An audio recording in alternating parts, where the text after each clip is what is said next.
It all started with a yellow envelope taped to our front door. Not a delivery, not a flyer, but a citation. A $200 fine for illegal trash can placement. I remember just staring at it, dumbfounded. It was trash day. The cans were exactly where they'd been for years. But this time, apparently, it was a violation. And that's when my older brother Ryan whispered, "She's doing it again." "Mom!" I shouted, running inside with the notice clutched in my hand. My mom, in the middle of prepping lunch, turned toward me with a sigh like she already knew what I was holding. "That's the third one this month," she said. "HOA's getting creative." Creative was a generous word. Ever since Amelia Winters became the HOA president of Cedar Falls Estates, our lives had been a steady march of escalating absurdity. First, we were told our mailbox color violated aesthetic harmony guidelines. Then came the fine for improper lawn edging. And now, garbage cans, but none of that compared to what she pulled next. Ryan and I were still standing in the entryway when our dad walked in from work. William Grant. Quiet, composed, calculating. The kind of man who could turn a spreadsheet into a weapon if he had to. He worked at Jefferson State Credit Union as the Director of Risk and Compliance, which is another way of saying, if you were trying to borrow money and your paperwork wasn't perfect, my dad could make or break your future. He held up the envelope and looked at us. "Another one?" Mom nodded. "Trash cans this time." He took a deep breath, then calmly walked to his office, loosened his tie, and opened his laptop. "I'll handle it," he said. And that's when I knew something had shifted. The next day, I noticed Dad had printed out a copy of the Cedar Falls HOA bylaws, all 84 pages of them.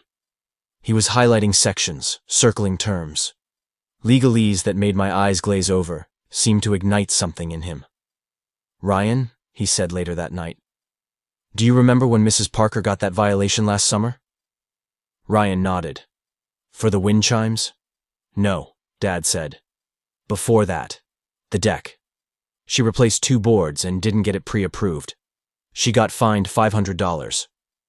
He turned his laptop toward us. "This is their annual budget. Look at this line. Administrative Enforcement Fund. Last year, $7,200. This year, over $94,000. Ryan leaned closer. "That's not right." "No, it's not," Dad said quietly. "And I think I just figured out why." It turns out Amelia wasn't just power-hungry. She was also reckless. Under her leadership, the HOA had started racking up violations and issuing fines like confetti at a parade. New homeowners were being scared into compliance. Older residents, many of whom didn't fully understand their rights, were being squeezed. And worst of all, the funds weren't being accounted for correctly. "I think they're using the money to inflate the HOA's financial health," Dad said one night at dinner. "Because they're applying for a development loan." My mom blinked. "From where?" He smiled. "Jefferson State." That was the moment I saw it. The shift. This wasn't about just us anymore. My dad had just realized he was sitting on the one thing Amelia needed most, loan approval. And if she was abusing her authority as HOA president, then she had just picked a very dangerous fight. He leaned back in his chair and said something I'll never forget. "She's about to find out that paperwork goes both ways." But Amelia wasn't done. The next week, she escalated. We came home from grocery shopping to find a bright red sign staked into our lawn. Warning: property under review for code violations. Neighbors stared as we drove past. One woman actually whispered and looked away. Ryan's face went red. "This is slander." Mom stormed into the house. "That's it. I'm calling a lawyer." But Dad was already on the phone. "No need," he said calmly. "The loan request was just submitted this morning." He stared out the window at the sign like it was a chess piece on a board. "She has no idea what's coming." That night, the house was tense. We were scared, yes, but also curious. What did Dad mean? What was he planning? He printed out the HOA's quarterly financial statements and highlighted inconsistencies, overlapping vendor payments, landscaping charges that didn't line up with actual work done. "Here," he said, pointing to one entry. "They're paying a company that doesn't exist. I cross-referenced it with the Secretary of State's business database. You think she made it up? I asked. I think, he replied. They're laundering fines through fake expenses to show a higher annual income. That way they qualify for a bigger loan. And just like that, I realized, Amelia's petty fines weren't just about power. They were about money. Lots of it. By the time the next HOA meeting rolled around, Dad had assembled a packet. It included copies of our citations, proof of proper compliance, the bylaws, and, most damning, the fake vendor report. We arrived early. The community center was half full. Amelia stood at the front in her usual pristine white suit, radiating smug authority. Dad waited until the open floor session, then stood. I have some questions regarding the HOA's financial practices, he said. Amelia's smile faltered. You may submit your concerns in writing. Dad didn't sit. As a resident, I'm entitled to speak. As the person reviewing your loan application at Jefferson State, I have a fiduciary responsibility to investigate potential fraud. The room went silent. Amelia's jaw tightened. That's a conflict of interest. No, Dad said. It's called due diligence. And you just gave me reason to dig even deeper. The meeting erupted. People whispered. One older man stood and said, My late wife paid those fines thinking she had no choice. Others began shouting questions. And Amelia? She just stood there, cornered, for the first time in her reign. The morning after the HOA meeting, our lawn sign was gone. At first, I thought maybe someone had taken it down in protest, a neighbor tired of Amelia's antics. But when Ryan checked the doorbell camera footage, we found something even more satisfying. Amelia herself had removed it.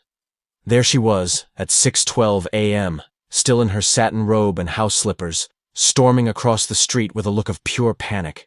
She ripped the sign from the ground so hard it nearly snapped in half, then hurried back to her house, looking over her shoulder like a criminal cleaning up a crime scene.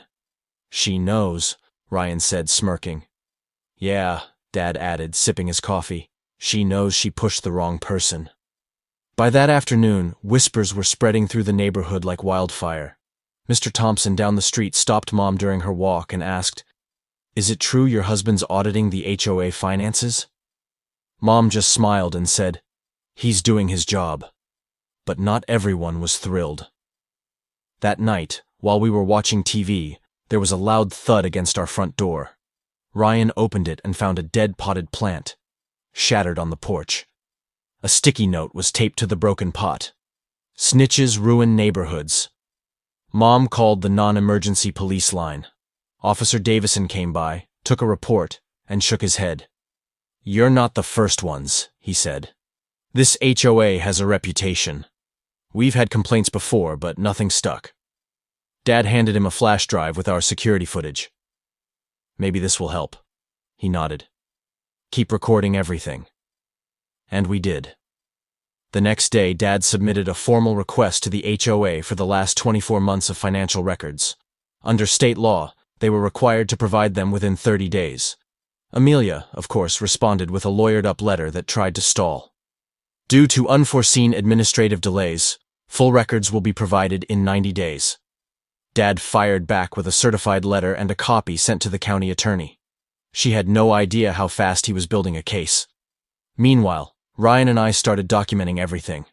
We created a shared folder and labeled each file: HOA citation history, vendor records, meeting minutes, social media posts, neighborhood complaints.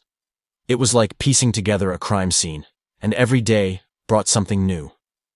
On Thursday, Mr. Kapoor, who'd always kept to himself, knocked on our door with a worn envelope in his hands. I think this might help, he said. Inside were HOA letters dating back 3 years, notices, citations, fee increases, and a receipt for a community landscaping project that had never happened. This was for $4,000, he said. They said it was to beautify the front entrance. But I drive past it every day. Nothing changed. Dad scanned it. Thank you, Mr. Kapoor. You're not alone. The more we dug, the uglier it got. One homeowner was fined for a non-conforming fence height, but photos from the original sale listing proved the fence hadn't been altered since the home was built. Another got a $300 fine for excessive porch lighting. even though he worked night shifts and had a motion sensor for safety.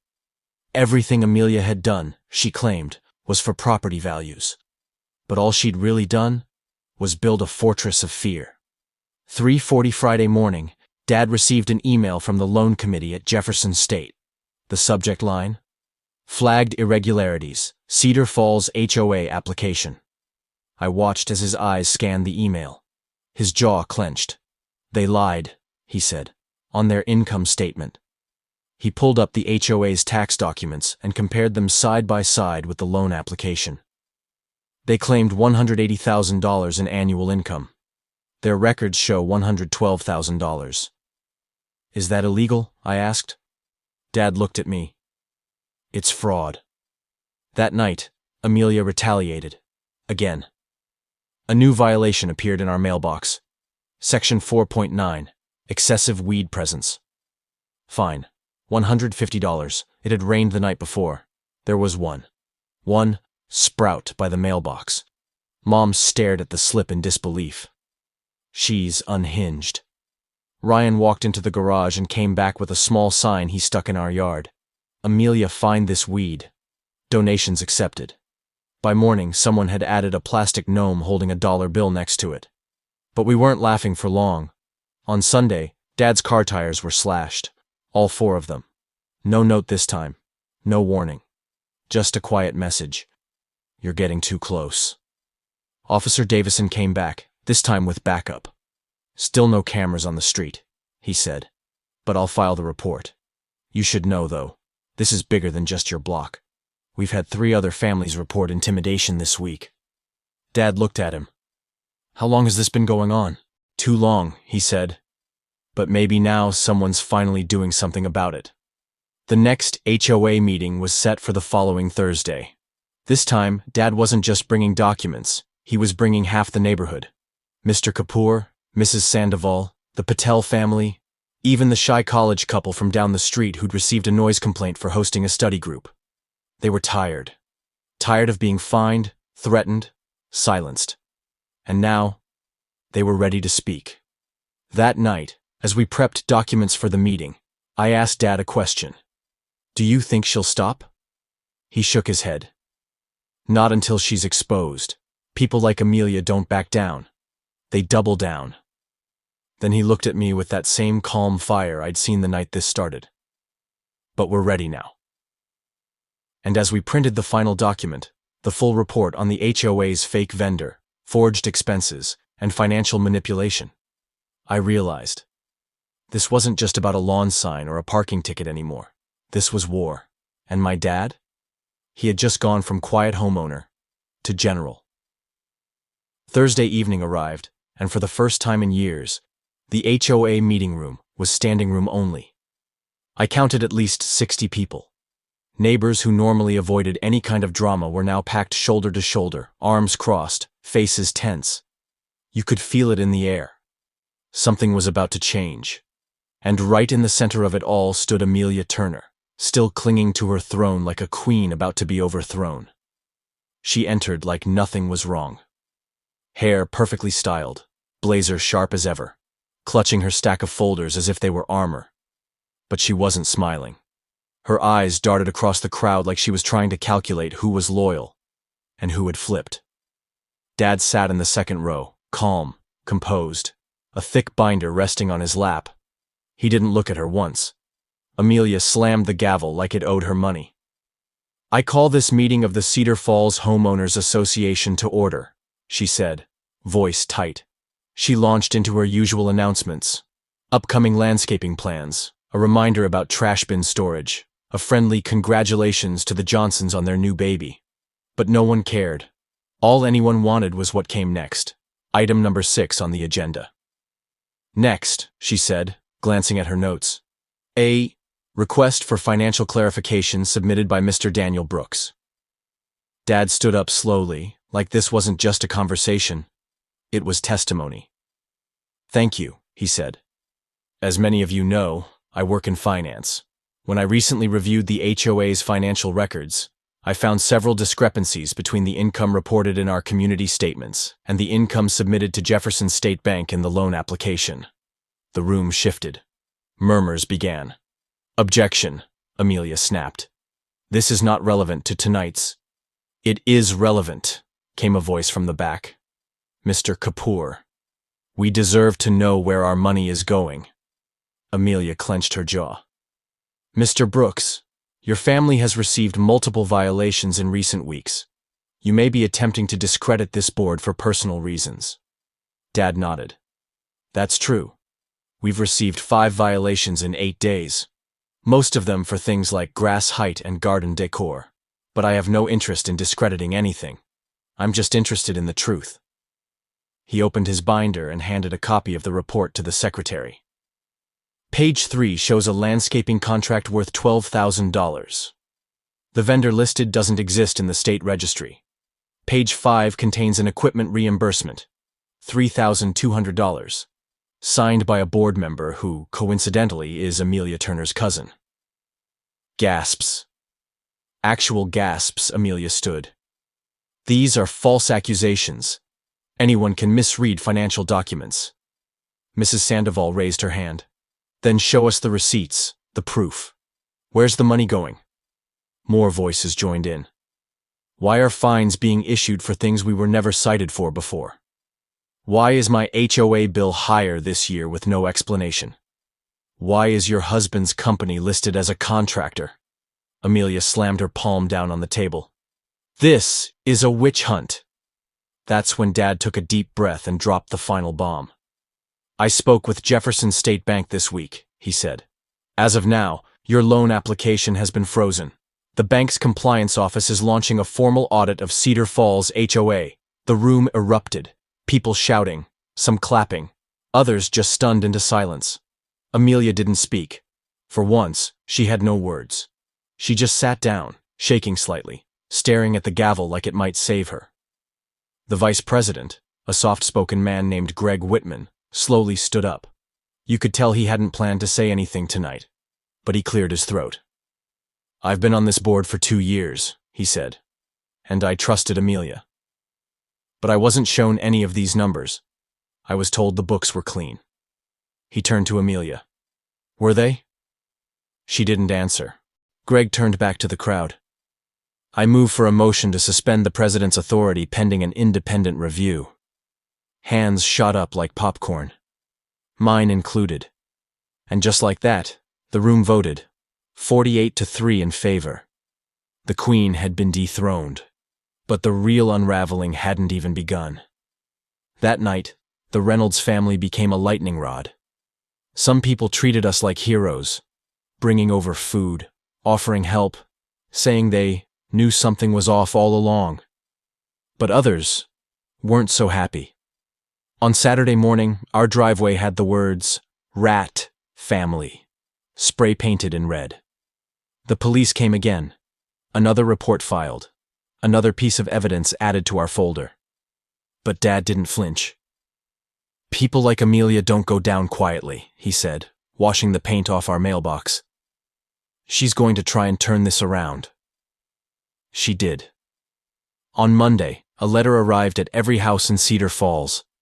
Typed in bold, dramatic font, it read, Due to a coordinated smear campaign by one family with a personal vendetta, I have been temporarily removed as HOA president. I want you to know that I have always acted with this community's best interests at heart. Those who seek to divide us are doing so to hide their own violations. I urge you not to let lies tear apart what we've built together. She even attached a list of troublemaker addresses.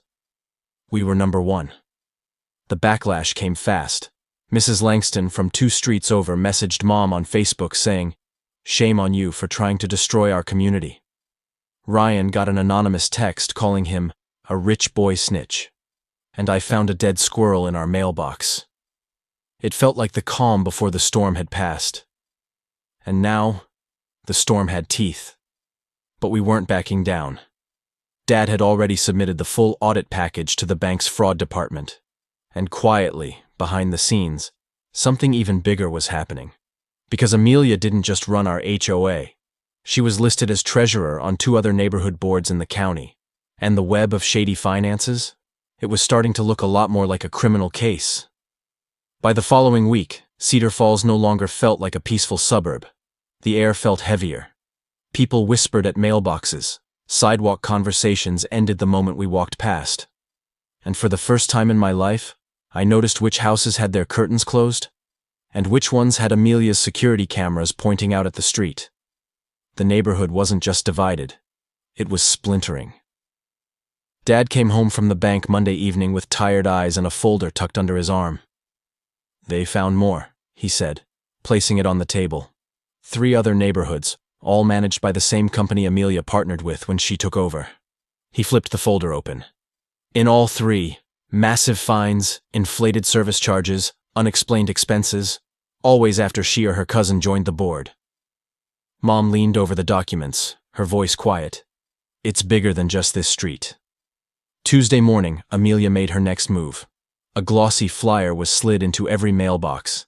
This time not just a letter, but a full-color newsletter, titled, "The Truth About the Reynolds Family." It had our house on the cover. A photo taken during the last HOA meeting, zoomed in on Dad holding his binder. The headline read, "Is this the man destroying our neighborhood?" The article below was full of vague accusations: financial manipulation, harassment, coercing other homeowners to spread misinformation. It didn't name us directly, but everyone knew. "What kind of person spends money printing these lies?" Mom asked, gripping the flyer. "A desperate one," Dad replied. "She's trying to shift the narrative before the audit results come back." I looked out the window and saw Mr. Harris, 2 houses down, reading the flyer. His face was unreadable. Then he glanced up, and met my eyes, and didn't wave back. That night, the real storm hit. Not metaphorically. An actual thunderstorm. The kind that makes the power flicker and the gutters overflow. Around 11:45 p.m., I was sitting on my bed when the doorbell rang. Not once, not twice, 7 times. Dad opened the door cautiously. And there, soaked from the rain, stood Diane Jacobs, one of Amelia's closest friends, a woman who had voted alongside her on every single board decision. She looked broken. "Can I come in?" she asked softly. Mom rushed for a towel. Dad stood aside and let her sit. "I'm not here to defend her," Diane said, voice shaking. I need to tell you what I know before this goes any further." She pulled a USB drive from her purse. "Every financial document from the last year," she whispered. "The real ones, not the ones she gave the bank. I saved them before she deleted the originals." My heart pounded. Diane leaned forward. She knew the audit was coming. She asked her cousin to generate fake ledgers, even printed them on the HOA letterhead. Dad's hands gripped the USB like it was gold. "She's scared," Diane continued. "Not of the bank, of you. She never expected you to fight back." And then she said something that changed everything. "There's a safe, in her office, hidden behind the bookshelf. That's where the check stubs are." Dad's eyes narrowed. "Check stubs?" "Payments," Diane whispered. "To shell companies. Ones she created. The HOA paid vendors who didn't exist, and she cashed the checks through dummy accounts." Mom stared at her. "You realize what you're saying is criminal embezzlement?" Diane nodded, eyes wet. "I know. That's why I came. I can't be part of it anymore." Outside, thunder rolled. Inside, everything felt suddenly quiet. Wednesday morning, the news hit. Channel 9 ran a story titled, "Suburban HOA Under Investigation for Financial Fraud. Local Banker Uncovers Massive Discrepancies."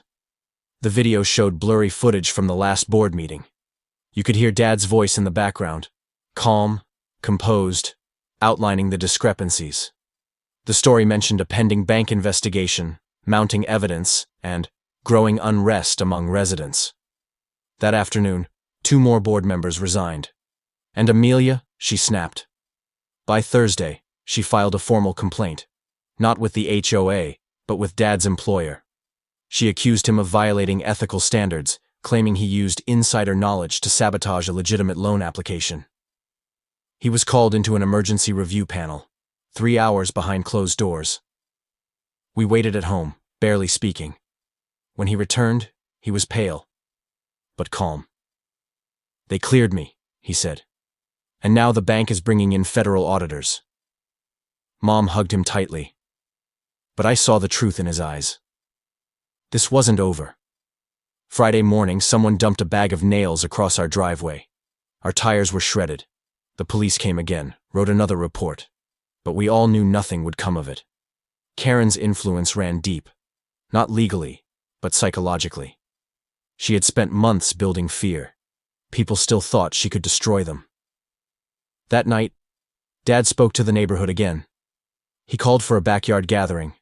No formalities, just truth. Dozens came. Some still hesitant, but most ready for change. Dad stood on a small garden step and spoke clearly without notes. I didn't ask for this fight, he said, but I'm not walking away from it. Not while our neighborhood's being held hostage by fear, fines, and fake rules. He held up the USB. This contains enough proof to open a state-level investigation. He paused. But this can't just be about one person. It has to be about all of us deciding what kind of neighborhood we want to live in. Applause broke out. Real applause. And that's when I knew something had shifted. No more whispers, no more hiding. The next chapter would bring confrontation, and possibly criminal charges. But now, the community was awake. And Amelia? She had no idea what was coming next. Saturday morning brought the kind of quiet that never meant peace. Only anticipation. The calm before a storm. Our neighborhood looked the same on the surface. Sprinklers clicking on, kids biking past, lawnmowers buzzing in the distance. But beneath that normalcy, Cedar Falls was ready to erupt. Because that morning, every single house received an official letter. Not a pink citation. A white envelope, sealed with the HOA's crest. Inside, an emergency vote notice. Amelia was calling for a full neighborhood referendum, a vote to strip Dad of his HOA membership privileges. Effective immediately. Her reasoning? Ongoing conflict of interest that undermines community trust. She's trying to silence you before the auditors drop their report, Mom said, scanning the letter. Or she knows what's in that safe, I added. Dad held the paper carefully, like it might self-destruct. Even if they get the votes, he said, they can't legally bar me from speaking, but it'll look bad, publicly, like I'm being punished. Mom's voice was cold. We need to get ahead of this. But Amelia wasn't done. By Sunday afternoon, her campaign machine was in full motion.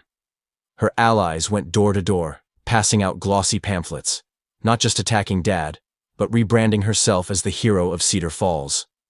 Protecting our values. Restoring peace. Preventing fraud and division. She even included quotes from supporters. Thomas Reynolds is tearing our neighborhood apart. It was political warfare, HOA style. By Monday, lawn signs began appearing. Vote to remove Thomas Reynolds. Is this a joke? I asked, staring at the sign across from our driveway. They're real, Dad replied. Printed and distributed. She must have spent thousands. And no one's removing her? I asked. After everything? Dad didn't answer. But I could tell he was shaken. Not by the signs, but by the silence. Because in a war of narratives, silence is how people lose. That night, we had visitors. Mr. Jackson and Mrs. Wilson arrived first, followed by the Garcias, and even Diane, the ex-board member turned whistleblower. They all looked grim. She's threatening people, Mr. Jackson said. Subtle stuff, implying HOA benefits will be re-evaluated if they don't support her. Mrs. Wilson shook her head. I'm 72 years old. I don't need this stress. I just want to tend my roses and feed the birds. She's blackmailing the neighborhood, Diane said.